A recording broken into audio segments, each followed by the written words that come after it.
Hello dear students, welcome to my YouTube channel. अपने class 12th Rajasthan board में agriculture biology subject का chapter number 14 कर रहे थे। राजस्थान में पालने योग्य मछलियाँ, edible cultivated fishes in Rajasthan.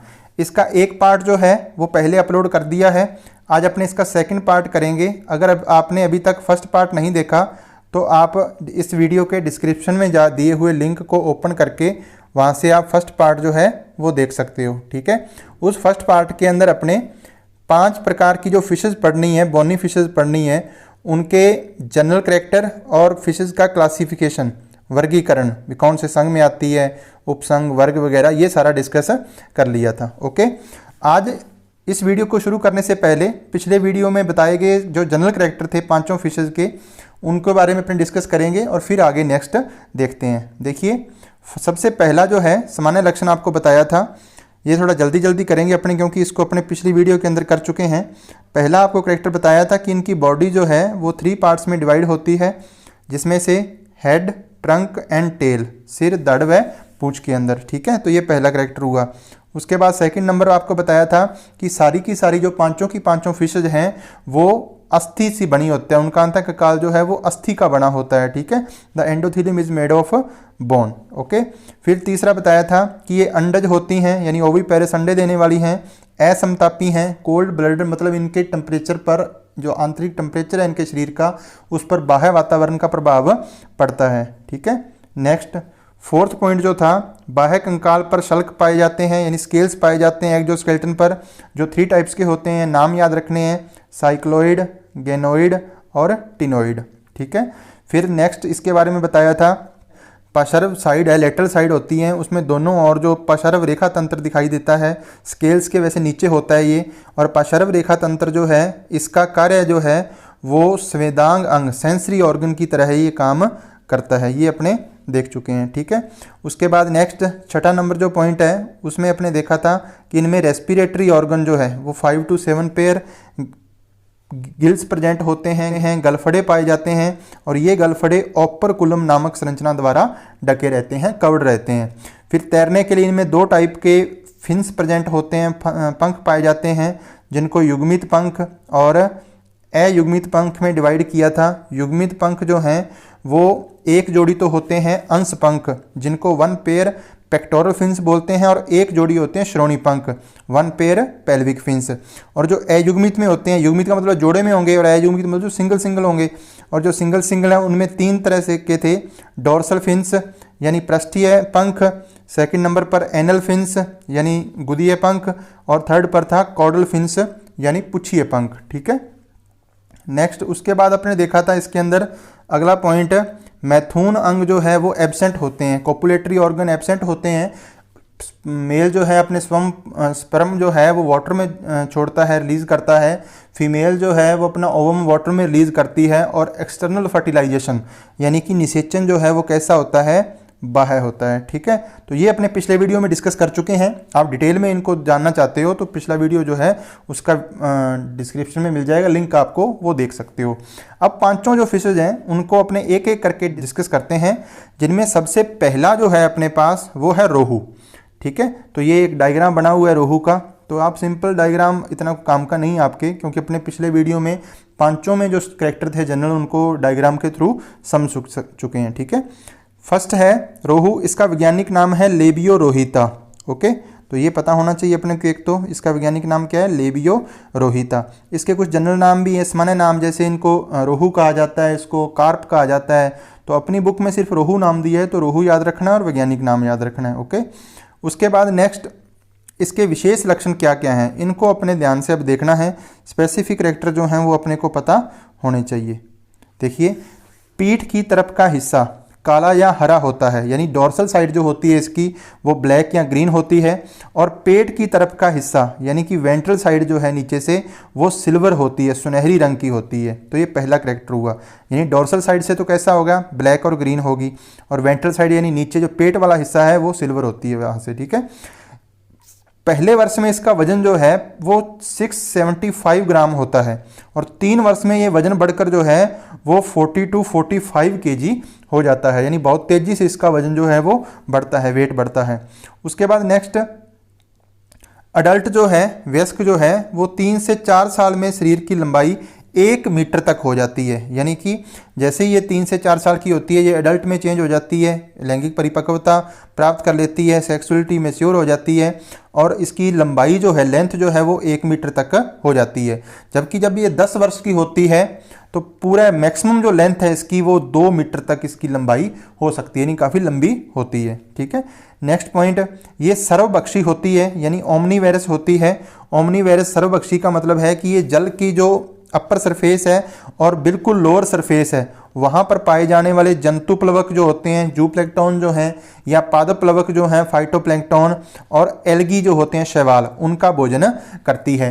देखो, ये जब ये रोहू यंग होती है तब ये कार्निवेरस नेचर की भी होती है, यानी कि ये छोटी मछलियों का भी शिकार करके उनको खा जाती है। ओके, लेकिन जब अडल्ट हो जाती है तो ये सर्वभक्षी, यानी कि जूप्लैंक्टन वगैरह, जो फाइटोप्लैंक्टन है, पादप प्लवक और एल्गी वगैरह का भोजन करती है। तो ये 3-4 बातें थी जो स्पेसिफिक आपको याद रखनी है लेबियो रोहिता के बारे में। बाकी वो जनरल कैरेक्टर वो सभी में सेम है, तो उनको आप वहाँ डिस्कस कर लेना। ठीक है, नेक्स्ट, उसके बाद सेकंड नंबर पर अपने जो आती है वो है कतला। कतला, देखिए इसका सामान्य नाम कतला ही है। ये इसका डायग्राम है, चित्र है, आप देख सकते हो, सिंपल, और कोई काम का नहीं आपके।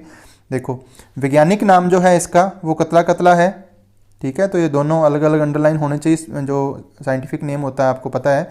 विशेष लक्षण, ये साउथ एशियन फिश है, दक्षिण एशिया की मछली है। ये सिर बड़ा होता है, इसका ब्रॉड होता है, और निचला जबड़ा जो है वो फैला हुआ होता है, स्ट्रेचड होता है।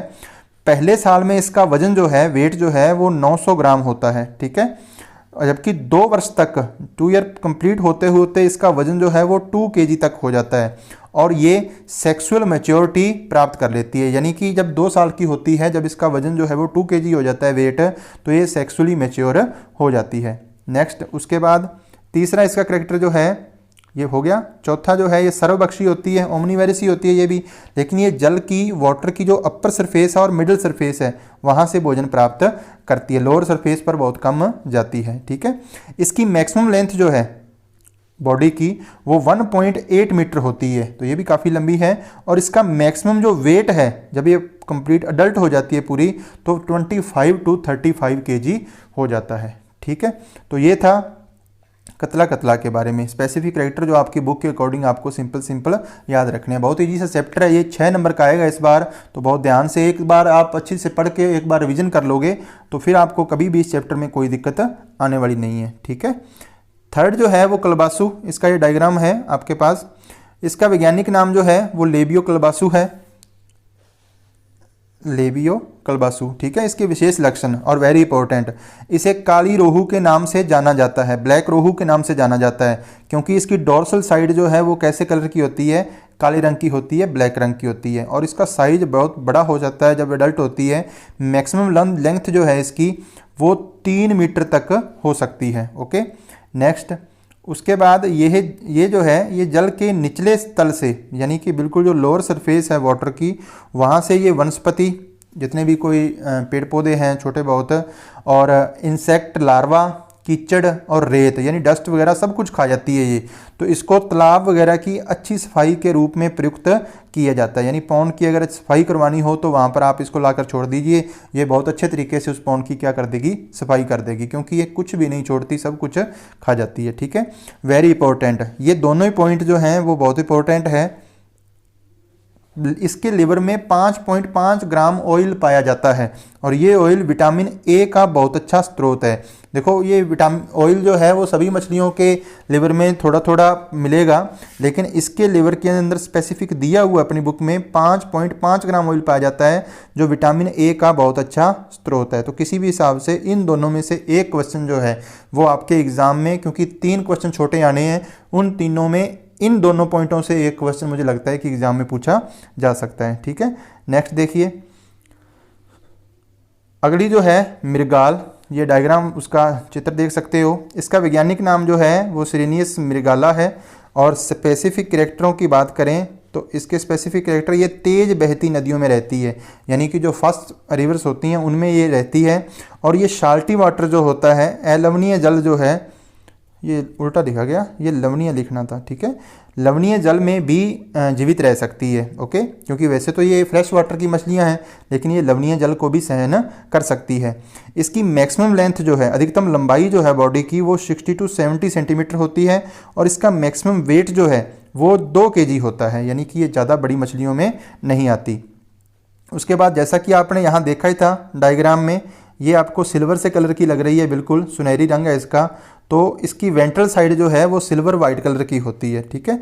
फिन्स कलर यानी इनके पंखों का रंग जो है वो नारंगी होता है, ऑरेंज होता है, ये याद रखना, स्पेसिफिक कैरेक्टर है इसमें। प्रथम वर्ष में, फर्स्ट ईयर में इसका वजन जो है वो 600 से 700 ग्राम होता है, और इसका वजन जो है वो रोहू और कतला के कंपैरिजन में बहुत धीरे धीरे बढ़ता है, क्योंकि उनमें तो आपने देखा था कि पहले साल जो वजन था इतना, तो फिर जब अडल्ट होती है 3-4 साल में तो वजन काफ़ी बढ़ जाता है, लेकिन इसका वजन जो है वो बहुत ही धीरे धीरे बढ़ता है। तो ये कुछ स्पेसिफिक कैरेक्टर थे किसके बारे में, सिरेनियस मृगाल के बारे में, ओके। लास्ट अपने जो 5वें नंबर पर है महाशीर, एक क्वेश्चन एग्जाम में आपको इस 5वें नंबर से जरूर पूछा जाएगा। देखो ये इसका डायग्राम है, इसका वैज्ञानिक नाम जो है, साइंटिफिक नाम जो है वो टोरटोर होता है, ठीक है। बात करें इसके स्पेसिफिक कैरेक्टर की, तो इसके स्पेसिफिक कैरेक्टर में इसकी डॉर्सल साइड जो है वो ब्लैक कलर की होती है, यानी ऊपर वाला हिस्सा जो है वो काले रंग का होता है। वेंट्रल साइड जो है वो वाइट होती है, सफ़ेद होती है। अधिकतम लंबाई, मैक्सिमम लेंथ जो है इसकी 150 सेंटीमीटर तक हो जाती है, 1.5 मीटर तक हो जाती है। मैक्सिमम वेट जो है इसका अधिकतम बार 65 से 70 kg, 65 to 70 kg होता है। सर्वभक्षी प्रकृति की है, ओमनीवेरस है। देशांतर स्वभाव, वेरी इंपॉर्टेंट, ये पॉइंट इसमें बहुत इंपॉर्टेंट है, ये देशांतर स्वभाव की होती है। लॉन्गिट्यूड, ये लॉन्गिट्यूड आएगा यहाँ, यू आएगा, ठीक है। लॉन्गिट्यूड नेचर की होती है। अब ये होता क्या है लॉन्गिट्यूड, जब रेनी सीजन आता है तो ये जल बहाव यानी वाटर फ्लो के उल्टी दिशा में, अपोजिट दिशा में गति करती है, और बिल्कुल प्रदूषण मुक्त जल में यानी पोल्यूटेड फ्री वाटर के अंदर अपने अंडे देती है, ठीक है। और उसके बाद जब अगस्त सितंबर आता है तो अंडे देने के पश्चात वहाँ से जल की दिशा में, यानी जल का जो फ्लो होता है उसी दिशा में गति करती हुई वापस झरनों वगैरह में आ जाती है। तो वेरी इंपॉर्टेंट, ये स्पेसिफिक दिया हुआ है, लॉन्गिट्यूड नेचर शो करती है ये। और इसको कानूनी संरक्षण की, यानी कि इनकी संख्या में बहुत जल्द तेज़ी से कमी हो रही है, तो इसे कानूनी संरक्षण की आवश्यकता है, ठीक है। फॉरेस्ट डिपार्टमेंट जो है उदयपुर, वो इसके बारे में काफ़ी प्रयास कर रहा है। ओके स्टूडेंट्स, तो ये था अपना सेकंड पार्ट जिसमें अपने 5 फिशेज़ के बारे में उनके सिंपल से स्पेसिफिक कैरेक्टर हैं उनको डिस्कस किया। मेनली अपने आपने देखा होगा कि इसमें कलर है, वेट है, लंबाई है, लेंथ है, और भोजन की प्रकृति कैसी है, ओमनीवेरस है। बस मेन यही सिंपल सी चीज़ें इन 5 के बारे में जो आपको ध्यान में रखनी है। अब नेक्स्ट इस चैप्टर में अपने 3 टॉपिक बचे हैं, जिसमें से एक तो अपने पास जो है मेथड्स ऑफ पिसिकल्चर है, उसके बाद सेकंड अपने पास पॉसिबिलिटीज़ इन राजस्थान, मछली पालन की जो संभावनाएं हैं पिसिकल्चर की वो है, और लास्ट में इंपॉर्टेंस ऑफ पिसिकल्चर, तो उनको अपने नेक्स्ट वीडियो में डिस्कस करेंगे। मुझे लगता है, आई होप कि आपने पहली वीडियो को जितना प्यार दिया है उतना इस वीडियो को प्यार दोगे। अगर आपको हमारा ये प्रयास अच्छा लगता है तो आप इस वीडियो को प्लीज़ ज़रूर लाइक करें और अपने दोस्तों के साथ, अपने सहपाठियों के साथ इसको शेयर करें। मिलते हैं नई वीडियो के साथ, तब तक के लिए थैंक यू।